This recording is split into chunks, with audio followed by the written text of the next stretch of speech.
예, 제2강은 우리 공동도급 회계세무의 출발점이 되겠습니다.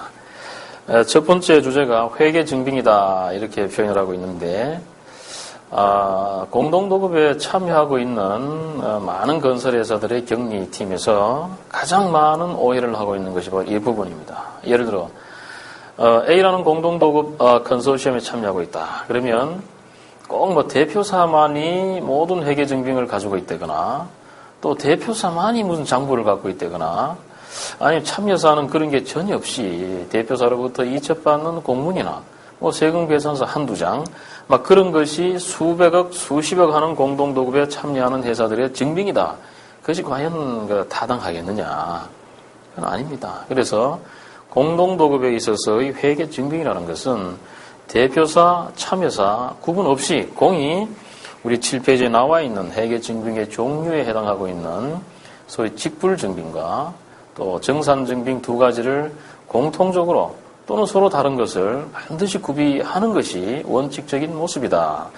그 얘기는 예를 들어 직불증빙이다 그러면은요, 뭐 어떤 회사가, 건설회사가 공동도급에도 참여하고 있겠고 또 다른 뭐 현장이 여러 개가 있을 겁니다. 그러면 그 현장에 나타나는 그 현장과 관련되어 있는 간접비도 얼마든지 있을 수가 있고, 그럼 간접비라는 것은 회사의 결산 시점에 그 현장을 포함한 모든 현장에 안분을 해줘야 되는 그런 문제도 있는 거지요. 그러면 간접비 배부라는 것도 당연히 있어야 되고, 또 어떤 A라는 회사가 뭐 어떤 컨소시엄에 공동도급을 하고 있다고 반드시 대표사한테 이첩받는 자료 이외에는 하나도 무슨 원가 자료가 발생하지 않는다.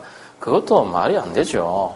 예를 들어서 우리 회사의 직접적인 인원이 투입돼서 거기에 대한 그 노무비가 발생할 수도 있는 것이고, 또 더 나아가서 이첩하지 아니한 사항 중에 우리의 실행 예산에 있는 여러 가지 원가가 또 직불 투입할 수도 있는 거죠. 뭐 그런 모든 것들이 실은 우리 참여사가 됐든 대표사가 됐든 도급의 정산 이외의 그 소위 직불 원가가 있어야 되는 것이고, 그렇게 나타나는 것이 우리가 지난 1강에서 얘기했던 그 형식적인 공동도급으로 자칫 잘못하면 인식이 될 수 있는 그러한 가능성도 미연에 방지할 수 있는 그런 좋은 우리 회계세무의 틀이 된다 이 말이죠.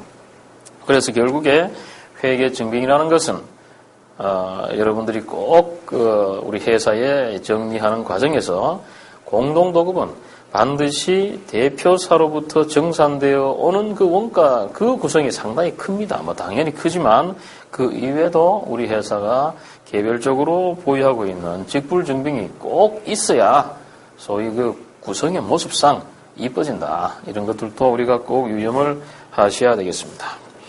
자, 두 번째는 회계세무상 대표사의 결정이다. 공동도급을 수행함에 있어서 대표사의 역할은 참 지대합니다. 어떻게 보면 거의 모든 업무를 관장하고 있다라고 이제 해도 과언은 아닌데, 우리가 정상적인 공동도급, 즉 실질적인 공동도급을 수행한다고 했을 때도 이 대표사는 자사 지분 이외에 많은 그 현장에 관한 모든 원가 자료를 통제하는 그런 위치에 있도록끔 일반적으로 공동수급협정서에 그렇게 규정이 되어 있는 거죠. 그렇다면 과연 누가 대표사를 할 것이냐? 가장 일반적인 모습은 그 공동도급 계약서나 공동수급협정서의 대표사로 기재되어 있는 회사, 다른 의미로 보면은 지분율이 다른 타회사에 비해서 조금 높고, 또는 대형 법인이라든지 이런 쪽의 회사들이 일반적으로 대표사를 맡습니다. 그러나 우리 회계세무적으로 본다면 대표사는 누가 하더라도 상관없다 이 말이죠. 예를 들어서 대표사 하는 일이 워낙 복잡하고 어렵고 아주 귀찮다. 그런데 별로 해봤자 별로 효익이 없다라고 한다면 우리 참여사들이 돌아가면서 번갈아 가면서 대표사를 할 수도 있는 거고요. 더 나아가서 그 돌아간다는 것이 원가 정산 아주 우리가 극한적인 얘기를 한다면 매 원가 정산할 때마다 바꿔도 관계없습니다. 그래서 원가 정산할 때든지 아니면 부가세 과세 기간별로 바꾸든지 아니면 공정이 끝나면 바꾸든지 기성 청구할 때 바꾸든지 그렇게 해도 문제가 없는데, 일반적인 우리의 공동도급의 틀은 대표사가 좀 바뀌면 우리의 그 외부의 관계자들이 상당히 혼란스러워합니다. 그렇기 때문에 일반적으로는 초기에 대표사로 결정된 회사가 준공 시점까지 대표사 역할을 꾸준히 수행하면서 준공 정상까지 연결시켜서 그 컨소시엄이 시작에서부터 끝까지 아주 그냥 일사불란하게 정리가 될 수 있도록 그렇게 실무적으로 많이 활용은 하고 있다. 이렇게 우리가 정리를 하시면 되겠습니다. 자, 그 다음 그 대표사가 이제는 어떤 역할을 해야 되느냐. 8페이지에 보시면 제목부터 제가 한번 읽어보면요. 회계 장부 및 영수증빙의 구비와 사본 교부 비치다. 이제 원칙은 이렇습니다. 제가 90년대 중반부터 공동도급을 계속 수백 차례를 우리 이 건설 회계인들을 대상으로 교육을 하고 강의를 하고 또 우리 뭐 서로 상담도 하고 대화도 하고 해오지만 원칙은 불변입니다. 그건 뭐냐? 한번 읽어보죠.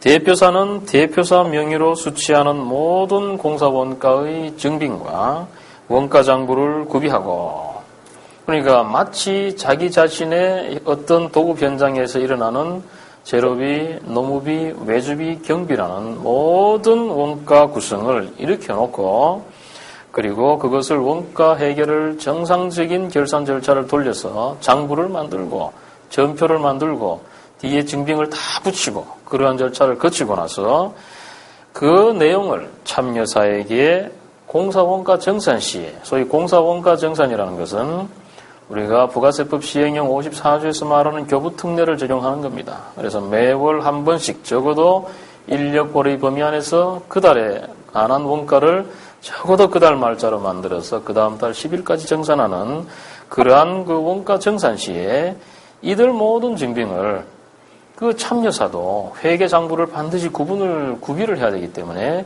그 참여사 앞으로 사본을 만들어서 전부 이송을 시켜줘야 된다. 이것이 뭐 십수년간 우리 공동도급에 있어서의 원칙적인 모습이고요. 더 나아가서 기업회계에서의 실질장부의 모습, 또 법인세법에서 말하는 거증 책임에 관한 모든 틀, 이런 것들을 전부 만족할 수 있는 뭐 최선의 방법입니다.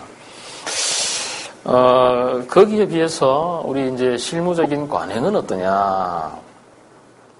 제가 누차 이런 교육을 하고 뭐 회계팀장들 만나서 서로 논의하고 하더라도 그분들의 고충을 모르는 건 아니죠. 예를 들어서 현장이 공동도급 현장에 갑사를 맡고 있는 10개만 된다 그래도 10개를 그 많은 그 참여사들한테로 매달 정산을 하면서 자료 다 카피해주고 그거 실은 그건 뭐 한 트럭 분이죠. 불가능합니다. 그걸 제가 모르는 건 아닌데 그러나 원칙은 원칙이다 이 말이죠. 그래서 우리 지금 대한민국에 있는 이 많은 공동도급의 갑사 대표사 입장에서 보면 자기 자신의 원가 자료를 매달 그렇게 정상적으로 장부까지 100% 카피해서 넘겨주는 현장은 실은 그다지 많지 않습니다. 그래서 혹시 그런 업무를 수행하지 않고 계신다고 하더라도 너무 우리는 너무 엉망이구나 이렇게 생각하실 필요는 없고 우리가 일반적인 관행이 많은 관행이 대표사가 자료를 가지고 있고 그리고 참여사한테는 단순히 원가만 우리 앞으로 얘기할 원가만 이첩시켜주고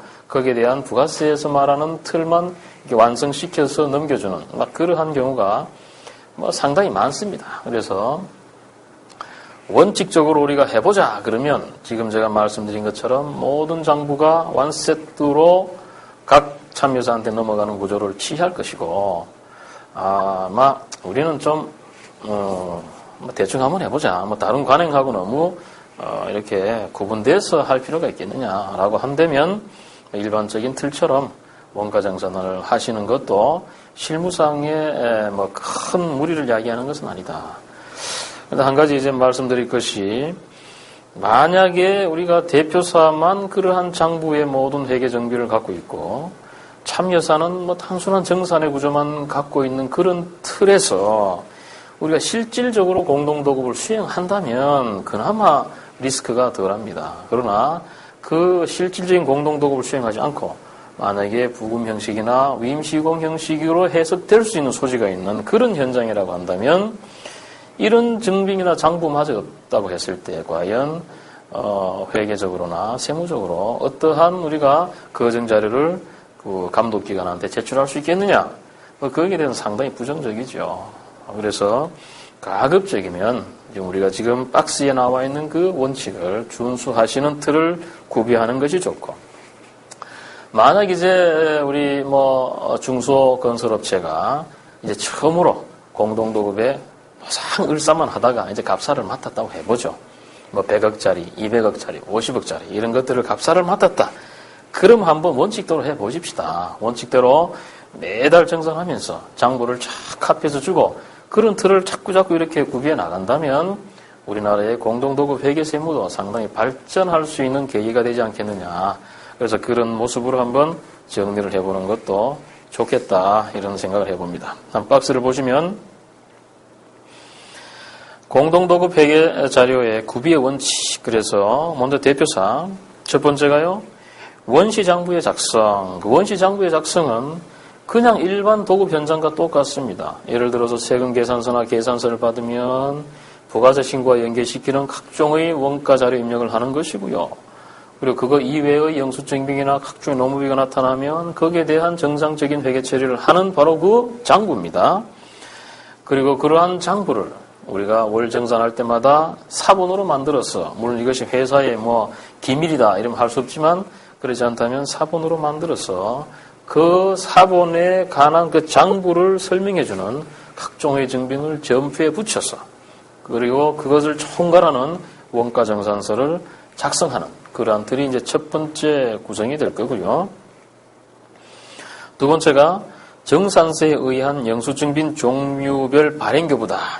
이건 우리가 부가세를 따질 때 아주 심각하게 볼 주제가 되겠습니다만은 이 원가 자료라는 것이 결국 그 재료비, 노무비, 외주비, 경비라는 그러한 발생 형태별 구분이 있겠지만 그 발생 형태별 구분의 아래에 있는 거정 자료는 멀리 보면 그 원가 자료가 재화나 부가세법에서 말하는 재화나 용역의 공급이 되느냐에 따라서 재화 용역이 되면 세금 계산서나 또 계산서나 각종의 영수증이나 또 신용카드 매출전표나 이런 것들의 어떤 영수증빙이 있을 것이고 그것이 노무비라고 한다면 원천징수에 관한 영수증이라든지 아니면 추력대장이라든지 이러한 각종의 증빙들이 그 회사에 있을 건데 그러한 것들 가운데 과연 공동도급 정산을 할 때는 어떤 것을 우리 대표사인 갑사가 을사 앞으로 교부를 하면서 정산할 것이냐 하는 것은 실은 세금계산서를 위주한 우리 일반적인 부가세법에서 말하는 영수증빙 세 가지,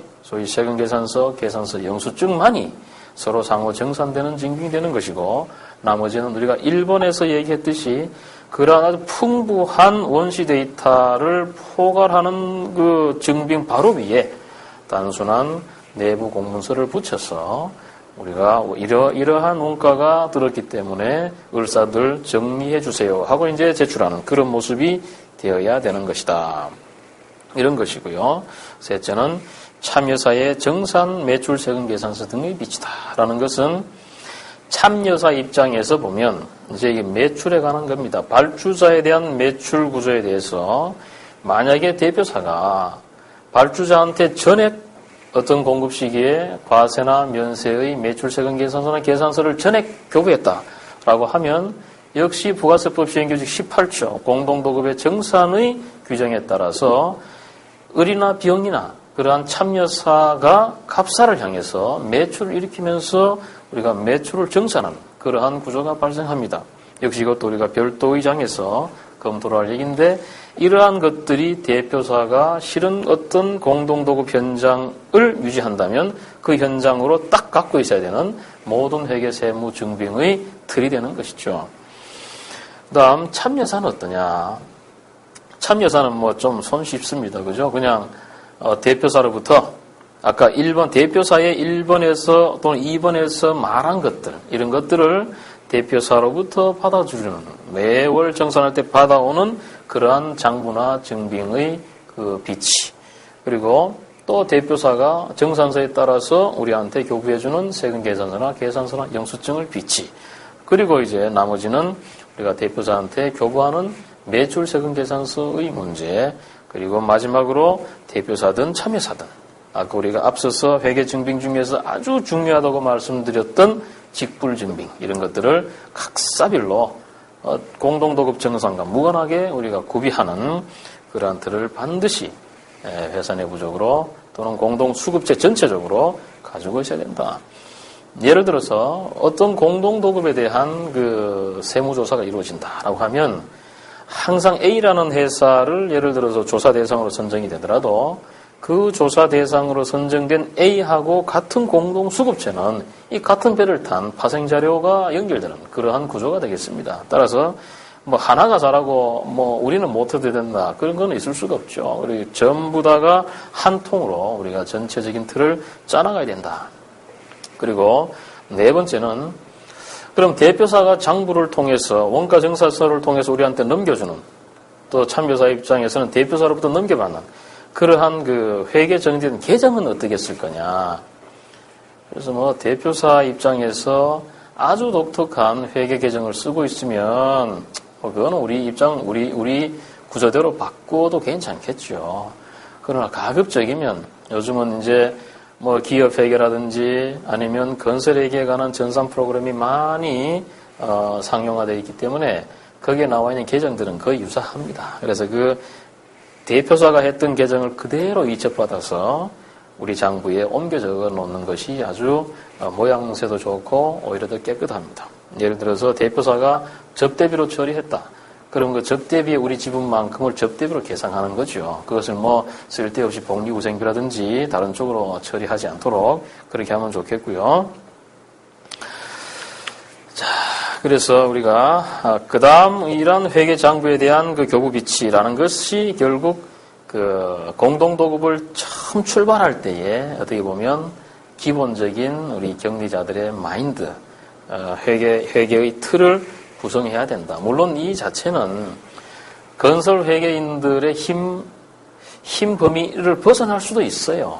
예를 들어서 뭐 내가 아무리 이 원가 자료를 서로 이체시켜주고 정산하고 싶고 그것이 원칙이기 때문에 하고 싶어도 우리 회사는 원래부터 그렇게 안 해왔어. 뭐 그렇게 하지 마. 라고 어떤 틀이 내려진다면 뭐 어쩔 수가 없겠죠. 그죠? 우리가 그 범위를 벗어나는 것이지만 그래도 원칙은 이렇다 하는 것을 꼭 여러분들이 유념해 주시기 바랍니다.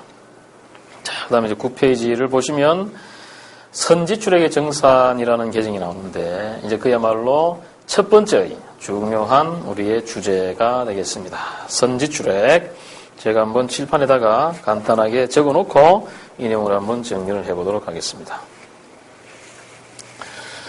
어떤 공동도급에 입찰을 하기로 했습니다.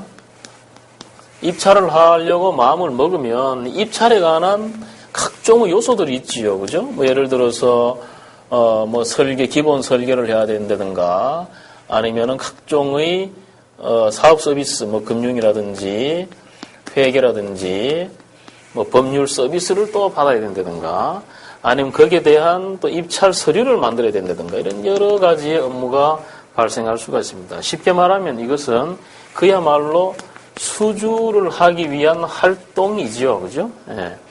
그런데 이 자체가 하나의 회사가 단독 도급을 맡아서 한다면 그냥 이 수주비로 처리를 막 이렇게 곧바로 할 수도 있겠지만 이것이 우리가 기업회계기준서가 나오면서부터 이것이 이러이러한 금액이 지출됐는데 이것이 나중에 우리 회사가 분명히 입찰을 했을 때 낙찰될 가능성이 많다라고 하면 수주비로 곧바로 비용 처리하는 것이 아니고 얘를 선급 공사 원가라는 이러한 자산 계정으로 처리해 놨다가 그 수주 활동으로부터 나오는 효익이 아주 뭐 장기간 나올 것이다. 그럼 그 장기간 나오는 동안 얘를 수주비로 해서 원가 산입을 해주면 결국 회계의 가장 아름다운 과거부터의 우리 회계의 원칙 중에 하나인 수익과 비용이 매칭이 되지 않겠느냐. 따라서 이러한 수주비의 처리를 곧바로 하지 말고 선급공사로 원가로 갔다가 진행률에 따라서 이 수익과 매칭시키는 원가, 즉 수주비로 넘겨줘라 하는 것이 이러한 입찰에 관한 소위 수주비에 대한 우리 회계 처리의 입장입니다. 그런데 이것이 지금 단독 도급이 아니고 공동 도급입니다. 공동 도급이니까 이 수주비 전체를 우리 회사가 한 회사가 물론 책임지고 한 회사가 있을 수 있겠습니다만은 그 대표사 한 회사가 지가 다 책임을 지고 끌어안을 수가 없잖아요. 그렇기 때문에 이러한 공동도급에 대해서도 이러한 수주비가 나타나면 이거 역시 뭔가 어떤 틀에 따라 서로 쪼개야 되겠다 하는 이제 모습이 나타나는 거죠. 그렇다면 이런 선급공사원가에 해당하는 수주비가 나타나면 1차적으로 선급금이나 아니면은 기타의 계정으로 회계 처리해 놓고 그 계정에 대해서 이제 어떻게 정리할 것이냐 하는 것이 나타납니다. 그래서 이것도 역시 공동도급에 관한 아주 유일하지만 아주 중요한 두 가지 규정, 우리가 다음 강의에 보게 될 겁니다만은 그 중요한 두 가지 규정 중에 하나가 교부특례라는 게 있습니다. 그래서 쭉 모아놨던 것을 인력월의 범위 안에서, 그 달의 범위 안에서 그 다음 달에 10일까지 정산할 수 있다든가, 아니면 공동도급을 할 경우에는 누가 대표자가 받아가지고 서로 간에 찢어줄 수 있다라든지, 이러한 규정들이 한두 개가 산재되어 있는데 그 두 가지 규정에 우리가 틀을 잡아서 이것도 마찬가지죠. 이러한 것이 나타나면 좋다. 즉 월합계 세금 계산서와 그 다음에 부가세법 시행규칙 18조에 의한 정산의 틀을 가지고 적어도 그 달 거는 그 다음 달까지 정산을 해서 각 수급사 A, B, C가 있으면 얘들 앞으로 쭉쭉쭉 전부 다 정산해 줘야 된다 이 말이죠.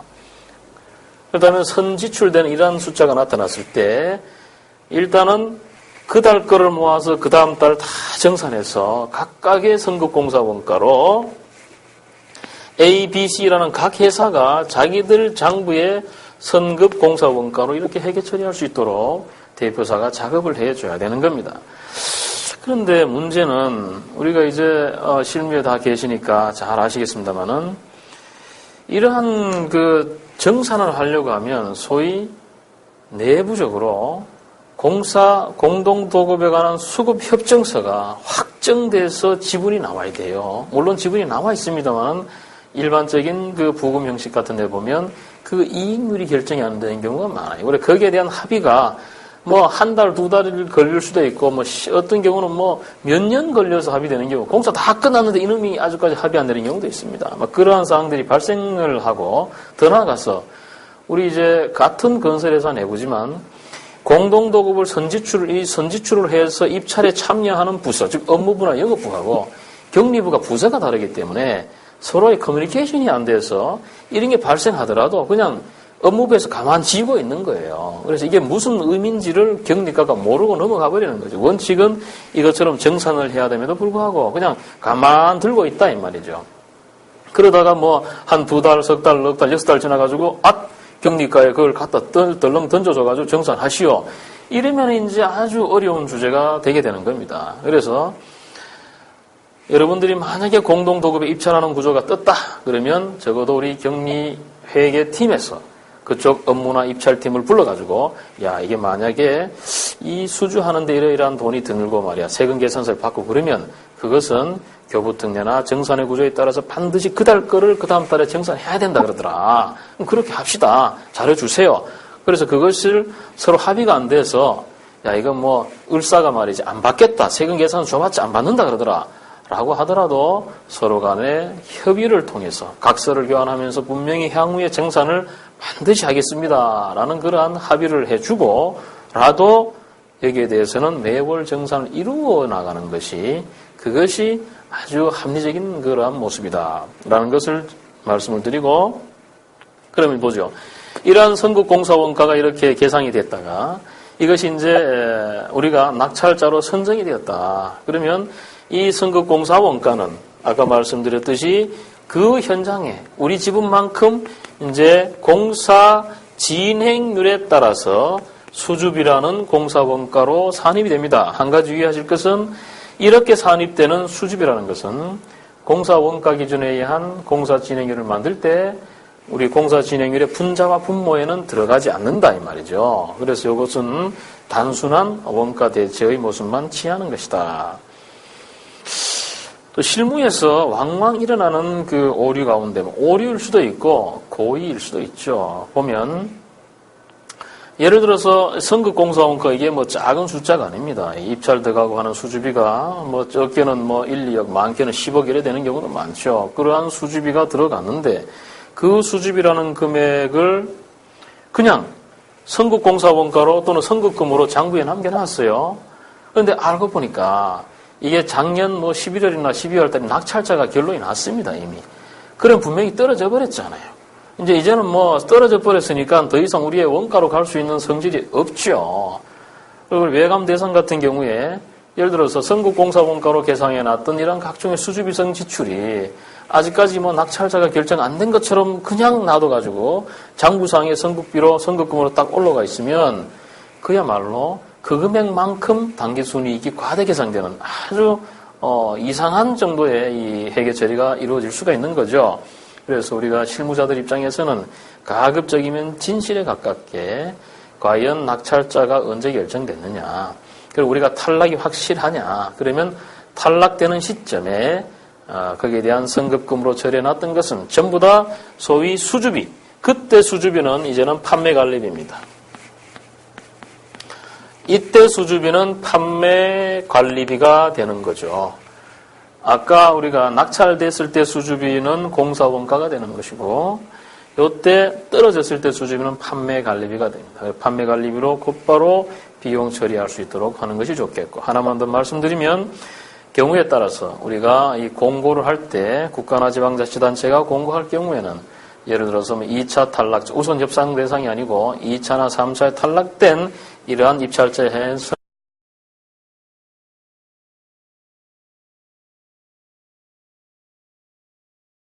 처리 안 하고 넘어가는 그런 회사들도 있는데, 가급적이면 보존되는 금액이 있으면 우리가 낙찰돼서 우리는 분명히 떨어졌다라는 게 이제 확정이 되면 그 보존되는 금액은 뭐 그 기본 계획이나 공고 안에 나와 있습니다. 얼마가 보존될 건지 알고 있어요. 그놈을 제외한 나머지는 수주비 판관비로 떨고 앞으로 보존받을 금액은 그냥 선급금이라든지 미수금에 계상해 놨다가 나중에 우리 그 관으로부터 돈을 받으면 거기에 대한 상계 처리에서 없애는 그런 모습으로 정리가 돼야 되겠습니다.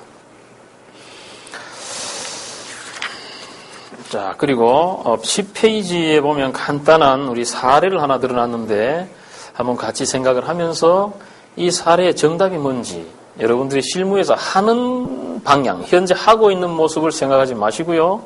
정답이 뭔지를 한번 우리가 지금 공부했던 내용을 가지고 한번 익혀보도록 하겠습니다. 자, 사례를 보시면 정욱건설 주식회사는 무슨 시청이 발주한 공공도로 건설 현장에 응찰하기 위해서 지방사인 정은산업과 윤정토건 등 두 개사와 컨소시엄을 구성했다. 5대 3대 2다. 입찰에 소요된 지출이 다음과 같을 경우에 최선의 정산 방식은 무엇이냐. 봤더니 매입세금 계산서가 지금 10월과 11월에 각각 5장, 2장이 왔는데 매입자료는 5장이 10,000원이고요. 11월은 2장이 20,000원입니다. 그리고 기타의 영수증빙은 10월 달이 50장인데 이제 2,000원 정도 되고 11월은 20장인데 10장 정도 된다. 이렇게 했을 때 정답은 뭘까요? 머릿속에 항상 인력월. 그러니까 그 달의 거는 그 달 말로 정산한다. 즉 10월분과 11월분이 있으면 10월분은 10월분으로 정산하는 것이고 11월분은 11월분으로 정산하는 것이 얘들이 섞일 수가 없는 거죠.